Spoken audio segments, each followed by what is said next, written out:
अध्याय 6 श्लोक 31। जो योगी यह जानता है कि मैं और सभी प्राणियों में स्थित परमात्मा एक ही हैं, वह मेरी पूजा करता है और सभी परिस्थितियों में मुझ में ही स्थित रहता है। अध्याय 6 श्लोक 32। हे अर्जुन, वह एक पूर्ण योगी है जो अपनी तुलना में सभी प्राणियों की खुशी और परेशानी दोनों में सच्ची समानता देखता है। अध्याय 6 श्लोक 33। अर्जुन ने कहा, हे मधुसूदन, योग की जिस प्रणाली का आपने संक्षेप में वर्णन किया है वह मुझे अव्यावहारिक और असहनीय लगती है, क्योंकि मन बेचैन और अस्थिर है। अध्याय 6 श्लोक 34।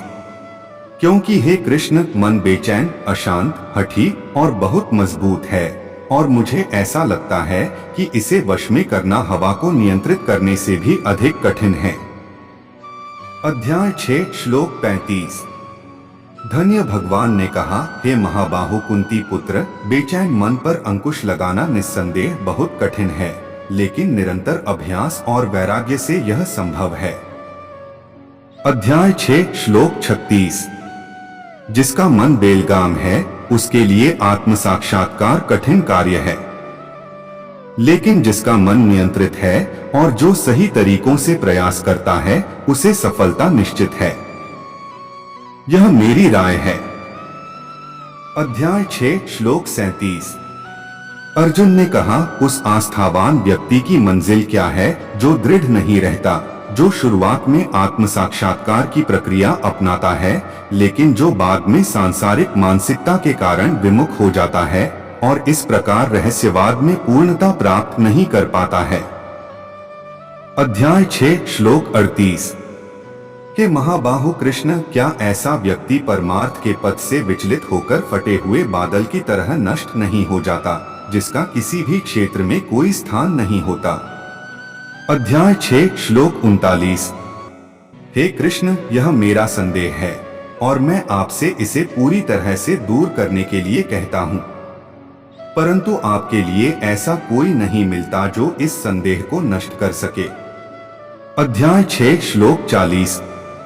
धन्य भगवान ने कहा, पृथा के पुत्र, शुभ गतिविधियों में लगे एक दिव्यवादी को न तो इस दुनिया में और न ही आध्यात्मिक दुनिया में विनाश का सामना करना पड़ता है जो अच्छा करता है। हे मेरे मित्र, वह कभी बुराई से पराजित नहीं होता। अध्याय 6 श्लोक 41। असफल योगी पवित्र जीवों के ग्रहों पर कई वर्षों का आनंद लेने के बाद धर्मी लोगों के परिवार में या अमीर अभिजात वर्ग के परिवार में पैदा होता है। अध्याय 6 श्लोक 42। अथवा वह अपना जन्म दिव्यवादियों के परिवार में लेता है जो निश्चित रूप से ज्ञान में महान है। सचमुच ऐसा जन्म इस संसार में दुर्लभ है। अध्याय 6 श्लोक 43। ऐसा जन्म लेने पर वह फिर से अपने पिछले जीवन की दिव्य चेतना को पुनर्जीवित करता है और हे कुरु के पुत्र, पूर्ण सफलता प्राप्त करने के लिए वह आगे प्रगति करने का प्रयास करता है। अध्याय 6 श्लोक 44। अपने पिछले जीवन की दिव्य चेतना के कारण वह स्वचालित रूप से योगिक सिद्धांतों की ओर आकर्षित हो जाता है, यहाँ तक कि उन्हें खोजे बिना भी। योग के लिए प्रयत्नशील ऐसा जिज्ञासु अध्यात्मवादी सदैव शास्त्रों के कर्मकांडीय सिद्धांतों से ऊपर रहता है। अध्याय 6 श्लोक 45। लेकिन जब योगी सभी कल्मशों से मुक्त होकर आगे की प्रगति के लिए ईमानदारी से प्रयास करता है तो अंततः कई जन्मों के अभ्यास के बाद वह सर्वोच्च लक्ष्य प्राप्त करता है। अध्याय 6 श्लोक 46। योगी तपस्वी से महान, अनुभववादी से महान और सकाम कर्मी से महान होता है। इसलिए हे अर्जुन, हर परिस्थिति में योगी बनो। अध्याय 6 श्लोक 47।